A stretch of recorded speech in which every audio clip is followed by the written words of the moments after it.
नमस्कार दोस्तों, मैं नीतीश शर्मा स्वागत करता हूं आपका त्रिवेदा एजुकेशन में। जैसा कि आपको पता है कि आप हमारे साथ मिलकर इकोनॉमिक्स, ज्योग्राफी और पॉलिटिकल साइंस जैसे शानदार सब्जेक्ट पढ़ रहे हैं, तो आज हम बात करने वाले हैं पॉलिटिकल साइंस के अंदर एक बोले तो पॉलिटी का एक बेसिक टॉपिक डेमोक्रेसी के बारे में बात करने वाले हैं कि what is democracy and world democracy, यानी कि लोकतंत्र क्या होता है और लोकतंत्र क्यों जरूरी है।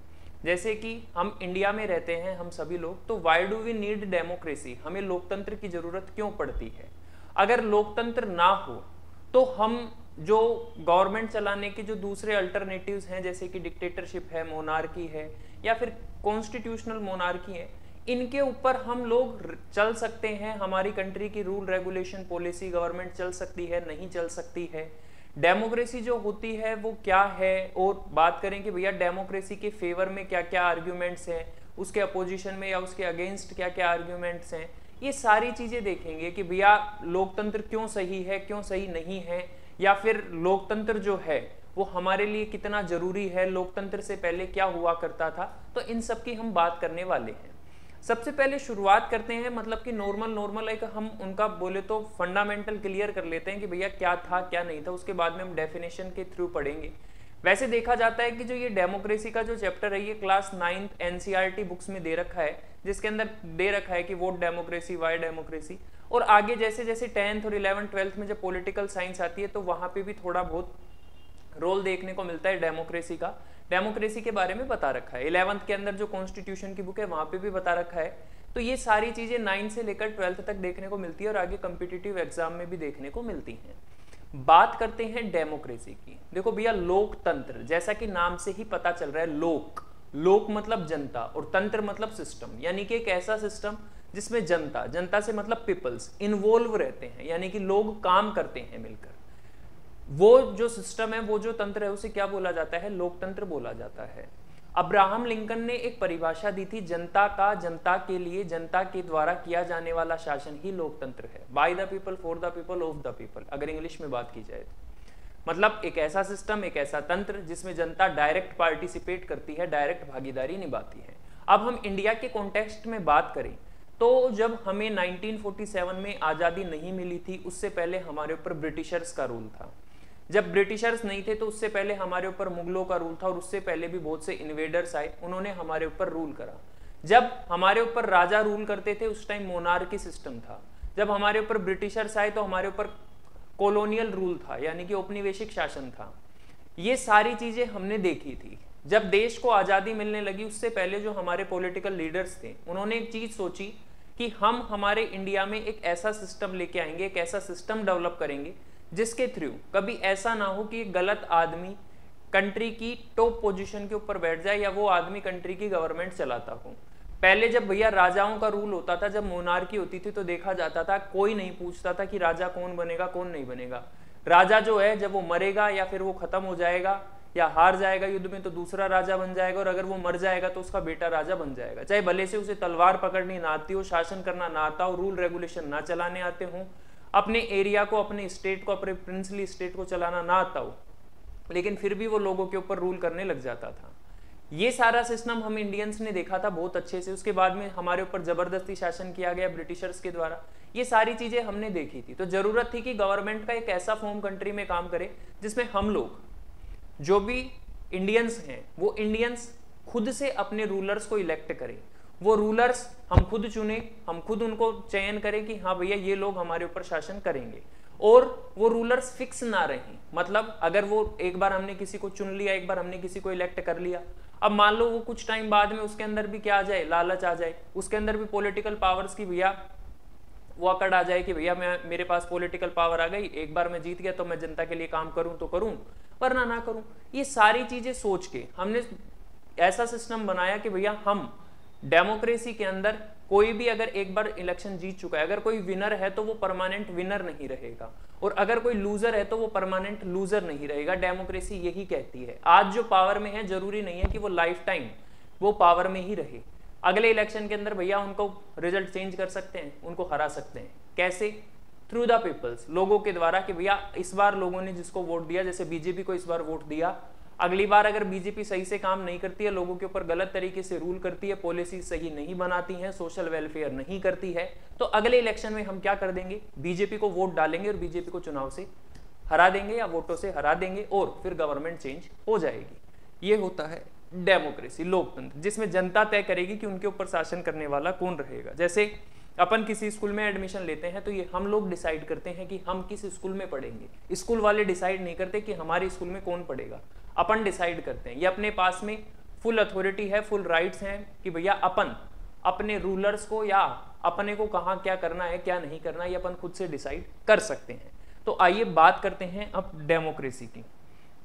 किसकी बात करते हैं भैया, डेमोक्रेसी की बात करते हैं। बात करते हैं व्हाट इज डेमोक्रेसी और व्हाई डेमोक्रेसी, कि लोकतंत्र क्या है और लोकतंत्र क्यों है। कि भैया पहला क्वेश्चन तो यही है कि लोकतंत्र क्या है, फिर दूसरा ये देखेंगे कि भैया कंट्री में हमारे डेमोक्रेसी को ही क्यों अडॉप्ट किया गया, दूसरे किसी तरीके को क्यों अडॉप्ट नहीं किया। डेमोक्रेसी, जैसा कि मैंने अभी आप लोगों को बताया कि डेमोक्रेसी का मतलब होता है लोकतंत्र। लोक से मतलब जनता, यानी कि एक ऐसा सिस्टम जिसमें जनता काम करती है। Democracy is a form of government, democracy is a form of government in which the rulers are elected by the people. ये इसकी डेफिनेशन है कि डेमोक्रेसी सरकार चलाने का एक ऐसा तंत्र है, एक ऐसा जरिया है जिसमें पीपल्स रूलर को क्या करते हैं, इलेक्ट करते हैं। यानी कि शासन करने वालों का चयन कौन करेगा, लोग करेंगे, पीपल करेंगे। The definition is helpful for us to separate democracy from for all form of non democratic government. कि भैया ये जो डेफिनेशन है ये क्या करती है, डेमोक्रेसी को गवर्नमेंट चलाने के दूसरे तरीकों से अलग करती है या नॉन डेमोक्रेटिक गवर्नमेंट से अलग करती है। अब यहाँ पे एक क्वेश्चन हो रहा गया नॉन डेमोक्रेटिक गवर्नमेंट कि ये क्या होती है। देखो भैया, नॉन डेमोक्रेटिक गवर्नमेंट वो होती है जिसमें लोगों का कोई इन्वॉल्वमेंट नहीं रहता, पीपल्स अपने रूलर को इलेक्ट नहीं करते हैं, या तो फिर वो कोई राजा होगा या फिर वो कोई डिक्टेटर होगा या फिर ऐसा कहीं सिस्टम होगा कि भैया वन पार्टी सिस्टम बोल सकते हैं, जहां पे भैया क्या रहे कि केवल एक पार्टी का रूलर रहे, वो हमेशा अपनी जिंदगी पूरी जिंदगी जी ले। बोलने को तो वहां पे डेमोक्रेसी रहेगी, लेकिन वो काम कैसे करेंगे, नॉन डेमोक्रेटिक तरीके से करेंगे। तो डेमोक्रेसी एक ऐसा तरीका होती है सरकार का, सरकार चलाने का एक ऐसा तरीका जिसमें रूलर्स को कौन इलेक्ट करता है, पीपल इलेक्ट करते हैं। और यही तरीका डेमोक्रेटिक गवर्नमेंट को नॉन डेमोक्रेटिक गवर्नमेंट से या सरकार के दूसरे तरीकों से, जैसे कि डिक्टेटरशिप, मोनार्की, इनसे अलग कर देती है। इसके बाद में हम बात करते हैं भैया, it remind us that democracy is people's rule. Democracy हमें एक चीज हमेशा याद दिलाती रहती है कि डेमोक्रेसी लोगों के द्वारा किया जाने वाला शासन है, क्योंकि हम ही शासन करते हैं। हम जो काम चाहेंगे गवर्नमेंट के अंदर बैठे हुए पॉलिटिकल लीडर्स वही काम करेंगे। हमारी जरूरत है कि हमारे एरिया के अंदर एक फ्लाईओवर बनाया जाए या हमारे एरिया के अंदर रोड बहुत अच्छे बनाए जाएं। तो भैया अगर पॉलिटिकल लीडर्स या गवर्नमेंट के अंदर जो लीडर्स बैठे हैं, जैसे कि पीएम हो गया, सीएम हो गया, अगर एमएलए एमपीज हो गए, ये अगर हमारे वेलफेयर के लिए या हमारे अकॉर्डिंग काम नहीं कर रहे हैं, तो इन्हें भी पता है कि अगली बार ये मेजॉरिटी का सपोर्ट अपनी तरफ गेन नहीं कर पाएंगे और चुनाव हार जाएंगे। इसीलिए डेमोक्रेसी जो होती है वो पीपल्स रूल होती है, जनता का शासन होती है, जनता जैसा चाहेगी वैसा चलेगा। अब कोई स्कूल की बात कर लें तो भैया स्कूल के अंदर सीधी सी बात है कि अगर जिस टीचर को या जिस स्कूल को बच्चे पसंद करते हैं, बच्चे उसी के पास पढ़ेंगे, उसके ऊपर किसी का कोई रूल नहीं रहेगा। चाहे आप कितना भी माता पिता या कोई भी और आदमी कितनी भी जबरदस्ती कर ले, बच्चे का जहां मन है, बच्चा जहां चाहेगा वहीं पढ़ेगा। उसी तरीके से गवर्नमेंट वही चूज होगी, गवर्नमेंट वही इलेक्ट की जाएगी जिसको लोग चुनेंगे, जिसको लोग पसंद करेंगे, जो लोगों की फेवरेट होगी, जो लोगों के लिए काम करेगी। But if we use this definition in unthinking manner, we would end up calling almost every government that hold an election a democracy. जब कभी भी हम इस डेफिनेशन का यूज करेंगे तो हमें एक चीज पता रहेगी, क्या कि भैया जो डेमोक्रेसी जो है, लोकतंत्र जो है, उसमें हमें क्या करना पड़ेगा कि भैया होल्ड इलेक्शन, चुनाव करवाने पड़ेंगे। बिना चुनाव करवाए हुए डेमोक्रेसी एस्टैब्लिश नहीं हो सकती।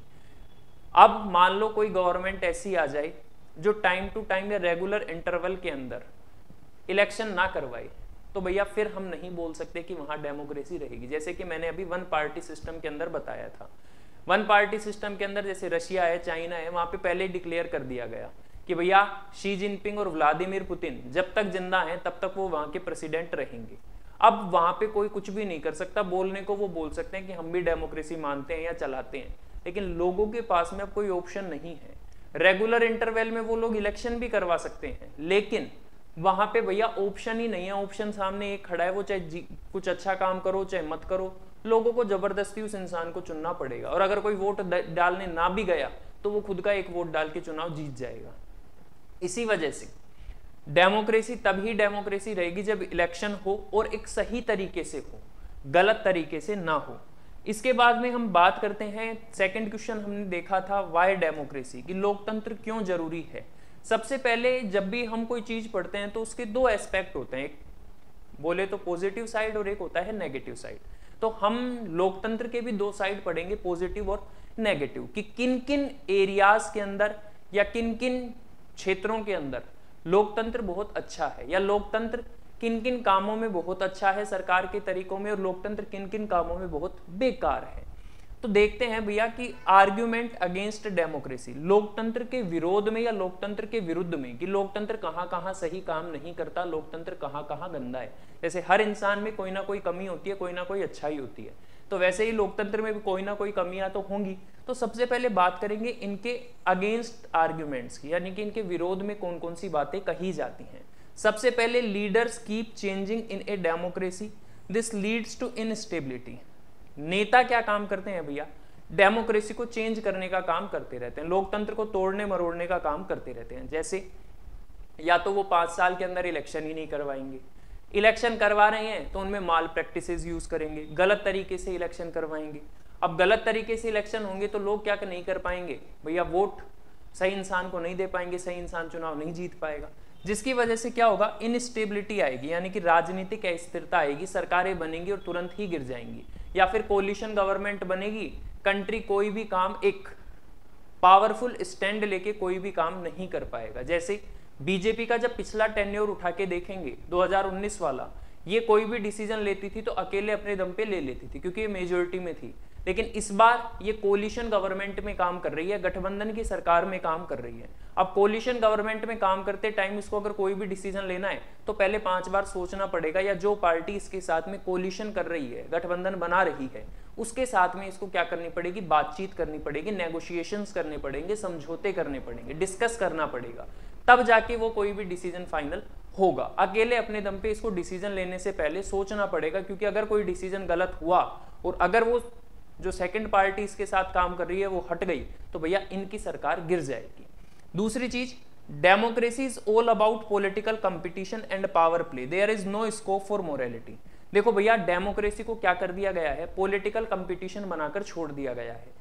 नेताजी आते हैं, नेताजी ये देखते हैं कि मैं चुनाव कैसे जीतूं, ना तो उनको जनता से कोई मतलब, ना उनको जनता की भलाई से कोई मतलब, उनको सिर्फ इतना पता है कि मुझे पॉलिटिकल पावर में रहना है, मुझे राजनीतिक शक्तियां अपने हाथ में रखनी है, चाहे वो मसल पावर शो करके करें, चाहे वो मनी पावर शो करके करें, चाहे वो क्रिमिनल एक्टिविटीज शो करके करें, वो कुछ भी करें, या माल प्रैक्टिसेस करके करें, उन्हें केवल पॉलिटिकल कंपटीशन में रहना है। जैसे चुनावों के टाइम के ऊपर पॉलिटिकल पार्टियां ऐसे कैंडिडेट्स को टिकट देती हैं जिन कैंडिडेट्स के ऊपर या तो कोई क्रिमिनल केस चल रहा हो, या वो उस एरिया के अंदर बाहुबली हो, मसल पावर, गुंडागिर्दी। फिल्मों में देखते हैं कि भैया कोई गुंडा आता है, उसको टिकट मिल जाती है, वो लोगों को बंदूक के दम के ऊपर वोट ले जाता है, या फिर उन लोगों को टिकट देती है जिनके पास में पैसा बहुत ज्यादा है और वो पैसे के दम के ऊपर वोट खरीद लेते हैं और इलेक्टोरल कंपटीशन को पूरी तरीके से गंदा कर देते हैं, जिसकी वजह से एक गलत सरकार या गलत कैंडिडेट का चयन हो जाता है।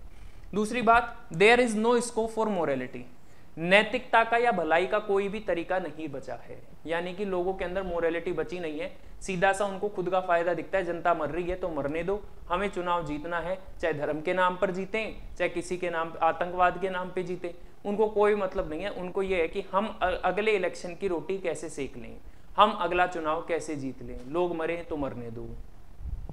So many people have to be consulted in a democracy that it leads to delay. बहुत से लोगों का मानना यह है कि डेमोक्रेसी डिसीजन लेते टाइम डिले कर देती है, यानी कि निर्णय लेने में देरी करती है। हालांकि ये कुछ जगह तो सही भी है, लेकिन कुछ जगह ये गलत भी है। जैसे कि अगर कोई मान लो पॉलिटिकल लीडर ही जनता के साथ कुछ गलत कर दे, तो जो पॉलिटिकल पार्टी रूल में है, जो पार्टी फिलहाल शासन चला रही है, वो निर्णय लेने में देरी करती है, या फिर गलत लोगों के साथ में उनका साथ पकड़कर अच्छे लोगों के लिए या आम जनता के लिए बुरे काम करती है, और आम जनता के फेवर में निर्णय लेने में बहुत ज्यादा टाइम लग जाता है। इतने तो या वो मैटर खुद ही दब जाएगा या फिर वो लोग ही धीरे धीरे खुद ही छोड़ देंगे। तो इसीलिए लोकतंत्र के अंदर कुछ जगह सही है कि डिसीजन लेने में डिले हो, लेकिन बहुत सी जगह पॉलिटिकल पार्टियां इसका गलत तरीके से यूज करती हैं। Elected leaders do not know the best interest of the peoples, it is to bad decision. Elected leaders क्या काम करते हैं भैया, अपने इंटरेस्ट के लिए या अपने लोगों के इंटरेस्ट के लिए वो सही गलत कुछ भी नहीं जानते। वो क्या करते हैं, गलत डिसीजन भी ले लेते हैं। उनको कुछ भी नहीं पता होता कि क्या सही है क्या गलत है, उनको केवल खुद के लोगों की भलाई दिख रही है। इसकी वजह से वो गलत निर्णय भी लेते हैं केवल खुद के लोगों को बचाने के लिए। Democracy leads to corruption for it is based on electoral competition. चुनावी प्रतियोगिता के अंदर लोग या पॉलिटिकल लीडर्स क्या करते हैं, करप्शन करते हैं, भ्रष्टाचार करते हैं। अब वोटर्स को खरीद लेंगे, या नाम है रामलाल का, वोट दे रहा है कोई छगनलाल या श्यामलाल वोट दे रहा है। वोटर लिस्ट जो आती है उसको पूरी तरीके से खत्म कर देंगे, मतलब खत्म करने से मतलब गलत तरीके से काम करेंगे। गाँवों में जाएंगे, लोगों को पैसा बांट के आएंगे, वोट खरीदेंगे उनके, बूथ कैप्चरिंग करेंगे, यानी कि बूथ पूरा का पूरा कैप्चर कर लिया, वहां पे एक ही आदमी सबके वोट डाल गया। तो इसी तरीके से इलेक्शन कंपटीशन के अंदर या इलेक्टोरल कंपटीशन के अंदर पॉलिटिकल पार्टियां क्या करती हैं, करप्शन करती हैं। Ordinary people do not what is good for them. आम आदमियों को तो यही नहीं पता कि उनके लिए सही क्या है गलत क्या है। आपके घर के अंदर आपके दादा दादी जी हैं, उनको केवल ये पता है हाथ का निशान और कमल का निशान। उन्हें ये नहीं पता कि कौन सी पॉलिटिकल पार्टी सही काम कर रही है, कौन सी पॉलिटिकल पार्टी डेमोक्रेसी के अंदर गलत काम कर रही है, उनकी पॉलिसीज क्या है, उनकी नीतियां क्या हैं, उन्होंने आपके लिए सोशल वेलफेयर के लिए क्या काम कर रही है। बस वो लोग कुछ ऐसी पॉलिसीज बनाते हैं इलेक्शन के टाइम के ऊपर जिससे हम लोग उनसे इन्फ्लुएंस हो जाते हैं और उनको जाकर वोट डाल देते हैं। तो लोगों को नहीं पता कि उनके लिए क्या अच्छा है क्या गलत है। हालांकि ये पता है कि डेमोक्रेसी है, लेकिन ये नहीं पता कि अच्छा क्या है बुरा क्या है। इसके बाद में हम बात करेंगे भैया डेमोक्रेसी के फेवर में भी कुछ आर्ग्यूमेंट्स हैं कि डेमोक्रेसी किन किन बोले तो किन किन स्टैंडर्ड के ऊपर या कहां कहां पे खरी उतरती है कि हाँ लोकतंत्र का ये अच्छा काम है सरकार के दूसरे तरीकों से। A democratic government is a better government because is a more accountable form of government. देखो भैया डेमोक्रेसी जो होती है सरकार के दूसरे तरीकों से बहुत ही ज्यादा अकाउंटेबल होती है। 10th क्लास के एनसीईआरटी बुक के अंदर दे रखा है कि डेमोक्रेटिक गवर्नमेंट जो होती है वो अकाउंटेबल होती है, रेस्पॉन्सिव होती है और लेजिटिमेट होती है। अकाउंटेबल का मतलब लोगों के लिए योग्य होती है, वो लोगों की रेस्पॉन्सिबिलिटी को समझती है, जिम्मेदारी समझती है कि हाँ लोग हमारी जिम्मेदारी है, उनके ऊपर कोई अटैक नहीं करना चाहिए। जैसे अभी पाकिस्तान ने इंडिया के ऊपर अटैक करा था तो गवर्नमेंट ने क्या समझा कि हाँ भैया ये हमारी जिम्मेदारी है, इसके लिए हमारी अकाउंटेबिलिटी बनती है कि हम लोगों की सुरक्षा करें, लोगों को सिक्योरिटी दें। कोविड जैसे पैंडेमिक आए यानी कि महामारी आई, पेंडेमिक आई, उस टाइम पे भी गवर्नमेंट ने अपनी रेस्पॉन्सिबिलिटी समझ के लोगों को घरों में रहने के लिए बोला। तो सरकार के दूसरे तरीकों से जो डेमोक्रेसी है वो एक बेटर फॉर्म है या फिर बोले तो अकाउंटेबल गवर्नमेंट बनाती है। Democracy improve the quality of decision making. जैसा कि अभी मैंने बताया कि डेमोक्रेसी के अंदर जो डिसीजन आते हैं उसके अंदर टाइम लगता है। जैसे कि अगर सरकार का कोई दूसरा तरीका है, जैसे एग्जाम्पल ले ले नॉर्थ कोरिया का, किम जोंग उनका, वहां पे क्या है, डिक्टेटरशिप है, तानाशाही है। मान लो वहां पे अगर किसी आदमी ने कोई गलती कर दी तो वहां पे सीधी पनिशमेंट दे देते हैं कि इसका गला उतार दो या फिर छोड़ो सब कुछ। पुराने जमाने की फिल्मों को याद करो, राजा की सभा लगी रहती थी गांव के अंदर या उस राज्य के अंदर या उस देश के अंदर जहां का भी वो राजा था। वहां पे अगर किसी इंसान ने कुछ गलत कर दिया तो सीधा आता था, राजा ने सुना, दूसरे पक्ष की सुनी नहीं सुनी वो कोई मैटर नहीं करता, सीधा मंत्री को या फिर उनका जो भी सैनिक वगैरह होता था उसको आदेश देते थे या तो जेल में डाल दो या इसका सिर काट दो। अब वो जो डिसीजन आया वो इंस्टेंट आया, यानी कि तुरंत निर्णय आ गया। अब वो जो तुरंत डिसीजन आया है उसके अंदर बहुत ज्यादा प्रोबेबिलिटी बढ़ जाती है कि वो डिसीजन गलत ही होगा, और या फिर जो आदमी गलत कर रहा है या फिर जो मान लो क्रिमिनल है उसको एक चांस तो मिलना चाहिए अपने सफाई के अंदर कुछ बोलने का, जो कि डेमोक्रेसी के अलावा गवर्नमेंट का दूसरा कोई भी फॉर्म नहीं देता। डेमोक्रेसी में क्या होता है कि भैया सब पक्ष की सबकी सुनी जाती है, उसके बाद में कोर्ट डिसीजन लेते हैं या फिर गवर्नमेंट डिसीजन लेती है, जल्दी से किसी डिसीजन पे नहीं पहुंचा जाता।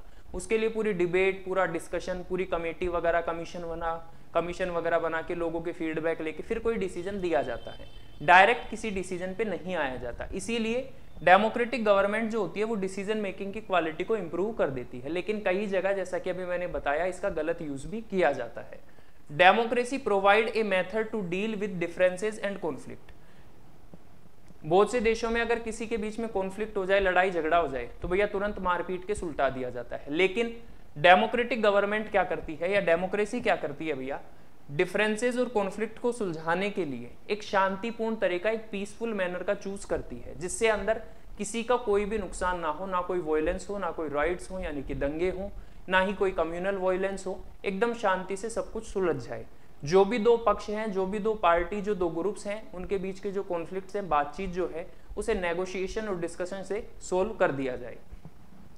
Democracy enhance the dignity of citizen. Democracy लोगों की क्या बनाती है, फ्रीडम और डिग्निटी को बनाती है। ये याद रखना, 10th क्लास के अंदर भी बता रखा है आउटकम ऑफ डेमोक्रेसी के अंदर, कि जो डेमोक्रेसी होती है वो लोगों की डिग्निटी और फ्रीडम के लिए काम करती है, यानी कि लोगों की स्वतंत्रता, और डिग्निटी का मतलब उनकी रेस्पेक्ट, उनका आदर, मान सम्मान के लिए काम करती है। सोसाइटी में मैं भी हूं, आप लोग भी हैं, अपन सब लोग क्या चाहते हैं कि अपने को रेस्पेक्ट मिले, अपने को फ्रीडम मिले। ये कब आती है, डेमोक्रेसी से। अगर डेमोक्रेसी की जगह कोई और तरीका होता, तो जैसे देखा था कि भैया फिल्मों में कि राजा आते थे, राजा के आदमी आते थे और किसी को भी गांव में से उठाकर ले जाते थे। लेकिन अगर अब कोई पुलिस भी आती है, उठाकर ले जाती है, तो पूरा वारंट वगैरह लेके आती है, उसके बाद उसकी सुनवाई भी होती है, सब कुछ होता है, तो किसी की रेस्पेक्ट के साथ छेड़खानी नहीं की जाती। तो डेमोक्रेसी जो है वो लोगों के लिए डिग्निटी का काम करती है, यानी कि उनको रेस्पेक्ट देने का काम करती है। Democracy is better than other form of government because it allow us to correct its own mistake. देखो भाई, डेमोक्रेसी के अंदर हमेशा से एक रूम रखा जाता है। रूम का मतलब कोई कमरा नहीं है, मतलब स्पेस रखा जाता है कि अगर डेमोक्रेसी के अंदर कोई डिसीजन एक बार ले लिया गया और अगर वो डिसीजन कहीं गलत है तो उसे सुधारने का मौका दिया जाएगा। जैसे कि मान लो अपन ने देखा होगा फिल्मों के अंदर या कहीं पे भी देखा होगा कि भैया कोर्ट के अंदर कोई डिसीजन लिया जाता है, तो पहली बात तो ऐसे बोली जाती है, इस बार इसकी सुनवाई ना कर अगली तारीख पर इसकी सुनवाई की जाएगी। या फिर अगर कोई डिसीजन ले भी गई, जैसे लोअर कोर्ट ने कोई डिसीजन लिया, लोअर कोर्ट का डिसीजन अगर आप उस डिसीजन से सेटिस्फाई नहीं है तो आप उसके लिए क्या कर सकते हैं, अपर कोर्ट में जा सकते हैं। वहां से भी नहीं है तो हाई कोर्ट में, हाई कोर्ट में भी नहीं है तो सुप्रीम कोर्ट में भी जा सकते हैं और अपने डिसीजन को बार बार चेक करवा सकते हैं। जैसे अपने से कोई गलती हो जाती है तो अपन उसको क्या करवा लेते हैं, मिस्टेक को करेक्ट कर लेते हैं अगली बार बताकर या दोबारा से बोलकर कि सॉरी भैया ये गलती हो गई। लेकिन अब जैसे किसी कोर्ट ने डिसीजन दे दिया कि इसको फांसी दे दूं, लेकिन कुछ दिनों बाद पता चला कि भैया ये गलत है, तो उसकी फांसी मतलब जिस डेट पे थी उससे पहले अगर पता चल जाए तो उसकी फांसी रुकवा ली जाती है। लेकिन डिक्टेटरशिप और या फिर गवर्नमेंट के दूसरे तरीकों में तो एक बार डिसीजन ले लिया फांसी दे दो तो इंस्टेंट वहीं की वहीं उसे मार देंगे, तो वहां पे मिस्टेक करेक्ट करने का ऑप्शन नहीं होता। गवर्नमेंट कोई बिल लेके आती है, कोई कानून बनाती है, अब वो कानून अगर लोगों की भलाई के लिए नहीं है तो गवर्नमेंट क्या करती है, उस कानून को रोक लेती है। प्रेसिडेंट क्या करता है, रिकंसिडरेशन के लिए भेज देता है कानून को, भैया इसके ऊपर दोबारा से विचार करो, फिर उसके अंदर कुछ गलती हो गई तो उसे सुधार कर लिया जाता है। तो हमने दो चीजें पढ़ी कि डेमोक्रेसी क्या है, लोकतंत्र क्या है। डेमोक्रेसी एक ऐसा सिस्टम है गवर्नमेंट का जो इलेक्टेड बाय पीपल रहता है, यानी कि जनता के द्वारा अपने रूलर्स को चुना जाता है। उसके बाद में हमने पढ़े डेमोक्रेसी के अगेंस्ट आर्ग्यूमेंट और डेमोक्रेसी के फेवर में आर्ग्यूमेंट्स। ये क्लास 9, 10th और 11th में देखने को मिलते हैं। 12th में भी कई जगह डेमोक्रेसी के बारे में बता रखा है, तो वहां पे भी ये समझने लायक टॉपिक था। ऐसे ही पॉलिटिकल, इकोनॉमिक्स और ज्योग्राफी के कॉन्सेप्ट समझने के लिए चैनल को लाइक करें, शेयर करें, सब्सक्राइब करें। Thank you.